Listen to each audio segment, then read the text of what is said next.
Graça e paz, boa tarde, Deus abençoe a todos. Estamos de volta com o Evangelho de Mateus. E quando no capítulo 17 nós falamos da transfiguração de Jesus, em que ele, ao subir um monte na companhia de 3 discípulos, mostrou a eles, revelou a eles a sua glória.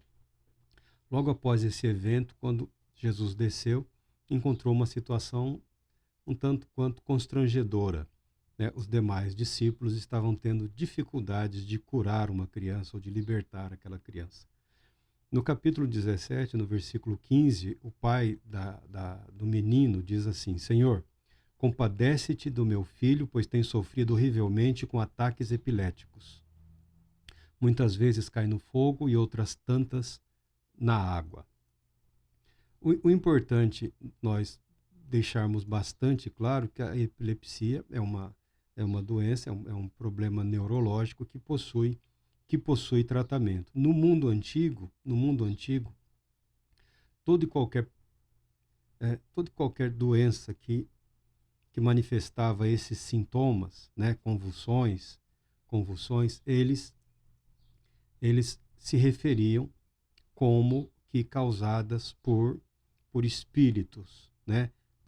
por divindades, por deuses, a doença dos deuses, né? Como se a pessoa eh, sofresse aquele tipo de transtorno por conta de uma manifestação espiritual.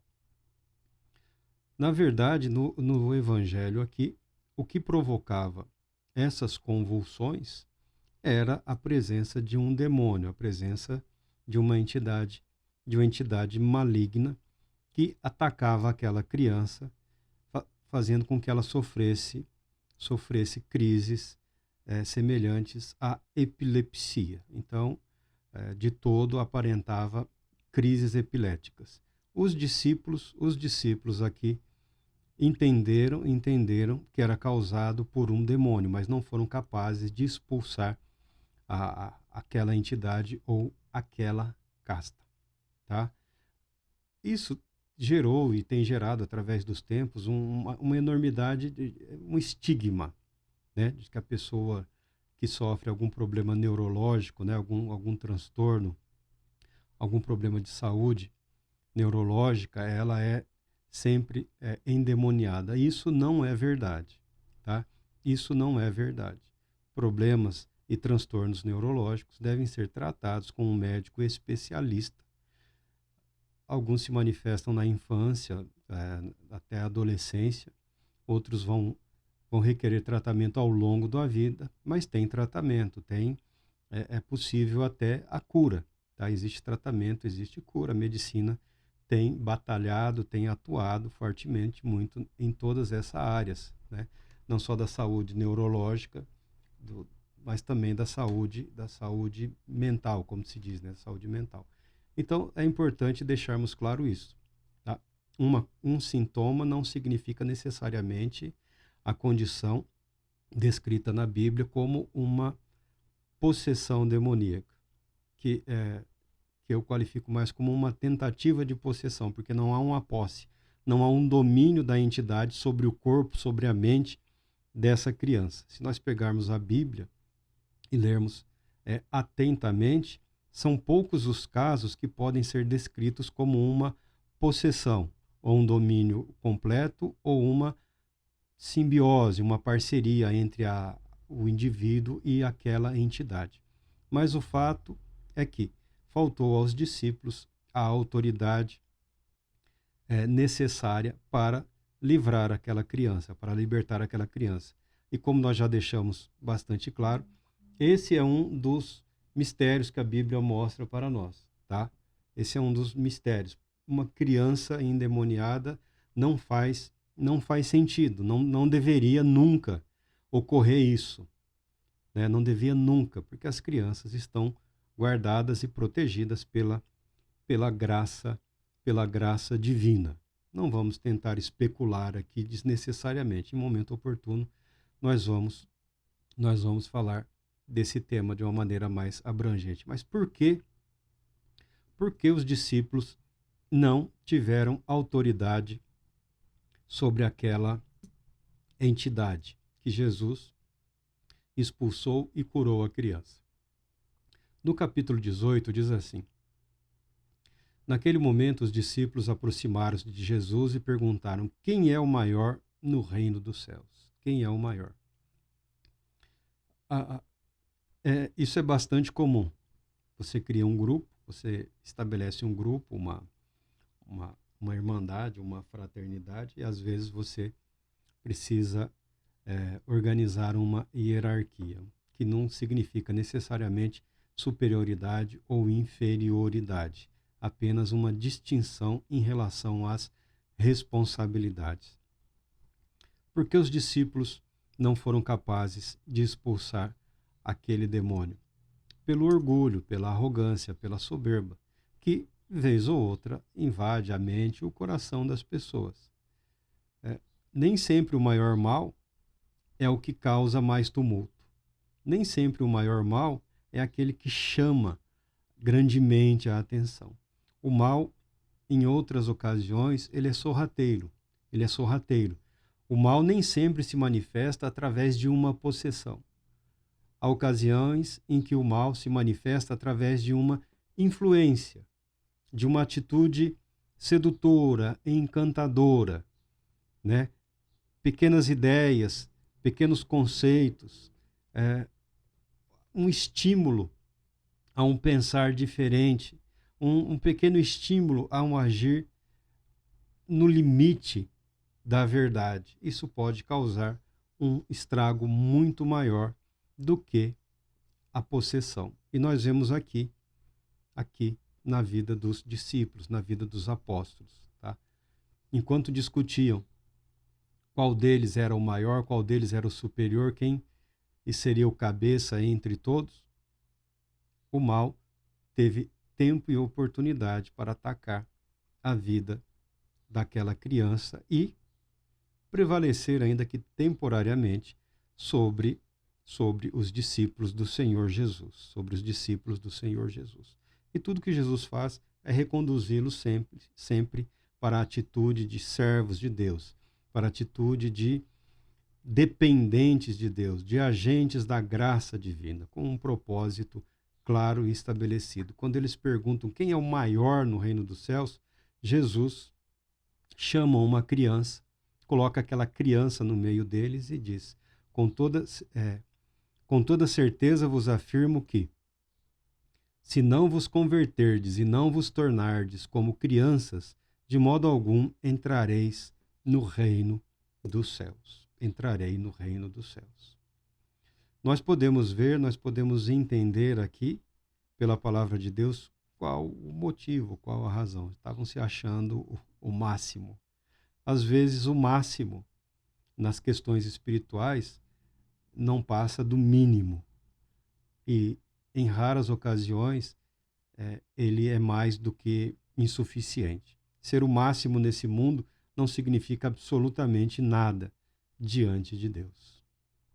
Portanto, todo aquele que se tornar humilde como esta criança, esse é o maior no reino dos céus. E quem recebe uma destas crianças em meu nome, a mim me recebe.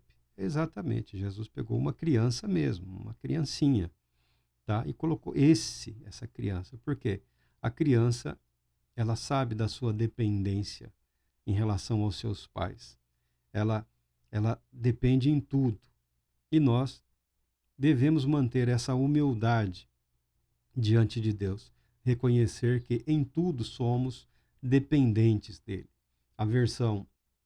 As versões aí pentecostais, carismáticas, né, neopentecostais, são muito apegadas a dons, né? As pessoas se apegam muito a dons espirituais, porque eu tenho isso, fulano tem aquilo, nós temos isso, outro, mas invariavelmente, esses dons, eles, em algumas ocasiões, acabam se tornando mais um embaraço na vida dessas pessoas do que a ferramenta que Deus graciosamente a cada um atribuiu para que fizessem a obra de Deus.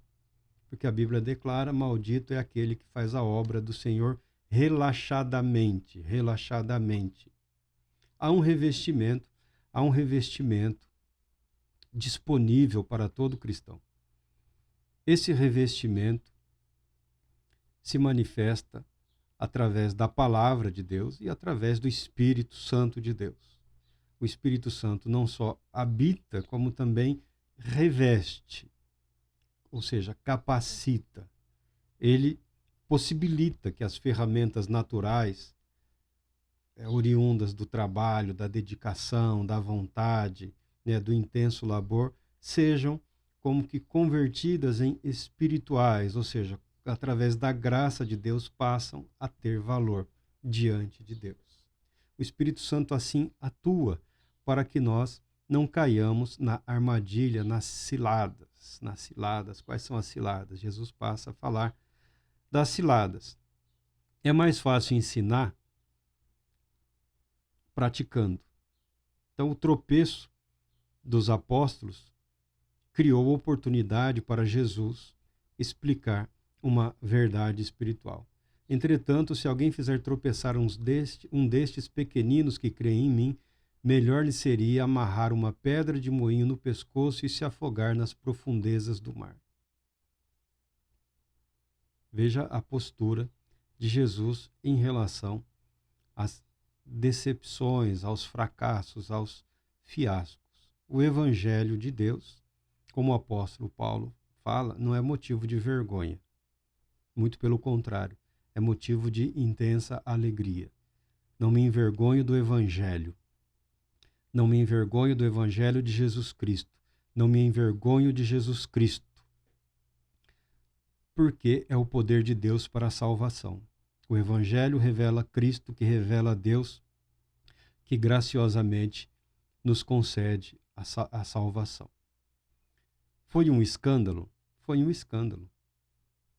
Foi desagradável aos olhos do Senhor Jesus ver um pai clamando pelo filho e, ao mesmo tempo, perceber os discípulos incapazes de realizar algo para o qual eles estavam sendo preparados para a glória de Deus, não para a glória do eu. E naquele momento eles estavam ali voltados mais para o eu, as picuinhas, né? As conversas, as maledicências. E Jesus deixa claro, seria preferível nem ter nascido. Quem assim decepciona esses humildes que a Cristo recorrem. Ai do mundo por causa das suas ciladas. É inevitável que tais ofensas ocorram, mas infeliz da pessoa por meio da qual elas acontecem. Sendo assim, se a tua mão ou o teu pé te fazem cair em pecado, corta-os e lança-os fora de ti. Pois melhor é entrares na vida mutilado ou aleijado do que tendo as duas mãos ou os dois pés e seres atirados no fogo eterno. Se um dos teus olhos te faz pecar, arranca-o e lança-o fora de ti. Pois melhor é entrares na vida com um olho só do que tendo dois seres lançado no fogo eterno. Jesus diz, eu sou o caminho, a verdade e a vida. Ninguém vem ao Pai senão por mim. Dizer que está seguindo Jesus Cristo, mas tomar uma direção contrária, dizer que está fazendo a obra de Deus, que está servindo a Deus, mas os olhos não estão voltados para os céus, muito pelo contrário, totalmente prisioneiros das questões mundanas, terrenas, malignas, demoníacas, é um erro terrível. É um erro terrível. É uma situação constrangedora da qual a pessoa deve procurar rapidamente o perdão de Deus, deve buscar rapidamente a reconciliação com o Todo-Poderoso e recolocar a sua vida no caminho correto. A cilada na qual caíram os discípulos de Cristo Jesus aqui não é diferente, não é muito diferente das ciladas propostas pelo inimigo através dos tempos. Vez por outra, a igreja cai em uma ou outra armadilha. Sempre o Senhor Deus tem socorrido, invariavelmente, não sem demanda, não sem batalha, não sem luta. O Senhor Deus tem resgatado a sua igreja das armadilhas na qual ela se coloca. Clamamos ao Todo-Poderoso que nos dias de hoje a igreja de Cristo Jesus se coloque numa posição de dependente de Cristo Jesus, sabendo que Ele é suficiente. Jesus Cristo é suficiente diante de Deus para suprir todas as nossas necessidades. Todas, absolutamente todas. Não é uma, duas ou três.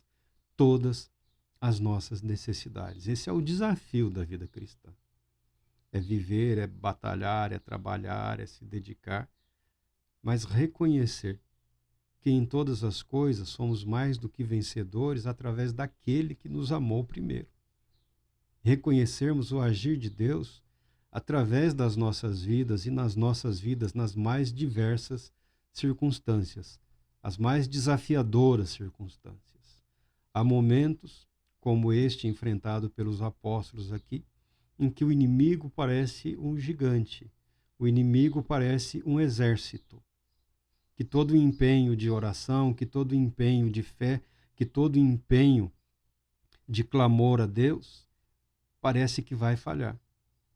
Mas Jesus, da mesma maneira em que ele foi em socorro dos seus discípulos quando eles estavam navegando no mar da Galileia e a tempestade estava prestes a fazer a embarcação afundar, Jesus também veio em socorro aos seus discípulos naquele momento em que a atividade demoníaca parecia muito além do poder deles.